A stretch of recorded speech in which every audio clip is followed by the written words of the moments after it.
حضرت امام ربانی مجدد الفسانی شیخ احمد سرہندی علیہ الرحمہ آپ اپنے مکتوبات عالیہ میں ارشاد فرماتے ہیں، حالانکہ آپ وقت کے امام ہیں، فقیہ بھی ہیں، مجتہد ہیں، اس کے باوجود کہ وہ اللہ کے ولی بھی ہیں، اس سب کے باوجود انہوں نے فرمایا کہ بعض اوقات میرا دل چاہتا ہے کہ یہ جو درس نظامی پڑھنے والے طلباء ہیں، یہ توضیح تلوی کا تکرار کر رہے ہوں، یہ ان کتب فقہ اور اصول فقہ کے نام لیے ہدایہ وغیرہ کا، تو کہا کہ اگر یہ تکرار کر رہے ہوں بیٹھ کر تو میرا دل چاہتا ہے کہ میں باقی کام روک کر ان کے ساتھ درس اور تدریس میں ان کے اس سبق کے تکرار میں شامل ہو جاؤں۔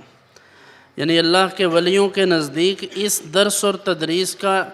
اتنا مقام ہے کہ وہ اپنے مراقبہ کو اور مجاہدات اور ریاضات کو چھوڑ کر بسا اوقات اس طرف مائل ہوتے ہیں۔ اور ہمارا کیا حال ہے؟ ہمارے لوگوں کو ویسے کوئی نہ کوئی دلیل جو الٹی سی ہو وہ ان کو بہت سمجھ آتی ہے۔ کہتے ہیں کہ جی بلے شاہ صاحب نے کہا تھا علم و بس کریں ہو یار، ہمارے استاد صاحب فرماتے تھے، کہتے تھے کہ یہ بلے شاہ صاحب نے کہا تو ہے لیکن کب کہا ہے لوگوں کو یہ نہیں پتہ۔ وہ فرماتے تھے کہ شاہ عنایت قادری کے پاس، یہ شاہ عنایت بھی بہت بڑے عالم تھے، بلے شاہ صاحب 20 سال ان کے پاس پڑھتے رہے۔ جب 20 سال انہوں نے علوم مروجہ کو پڑھ لیا تو پھر انہوں نے دل میں یہ خیال کیا کہ ساری زندگی ان کتابوں میں ہی رہو گے کہ اللہ کی طرف بھی توجہ کرو گے۔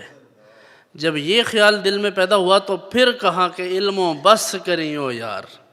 یعنی 20 سال تو پڑھ لیا ہے اب اور کتنا پڑھے گا۔ تو یہ تو نہیں کہ کتاب نو ہاتھ ہی لائی تو پہلے ہی بس کریں، قرآن کھولی نہ تو پہلے ہی بس کریں۔ آپ کھانا کھا ہی نہ رہے ہوں تو کوئی کہے کہ بس کریں، اس کا کیا مطلب ہے؟ آپ نے بہت کھا لیا تو پھر کوئی کہے بس کریں، تو یہ تو سمجھ میں آتا ہے۔ تو آپ نے کچھ پڑھ لیا،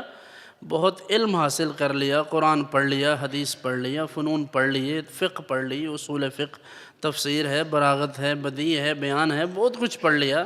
منطق و فلسفہ پڑھ لیا، ریاضی پڑھ لی، آپ نے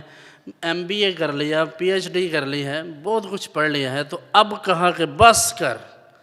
اب ان سب کو تھوڑا سٹاپ کرو، یہ دیکھو کہ یہ علم تمہیں اللہ کے ساتھ ملا رہا ہے یا نہیں۔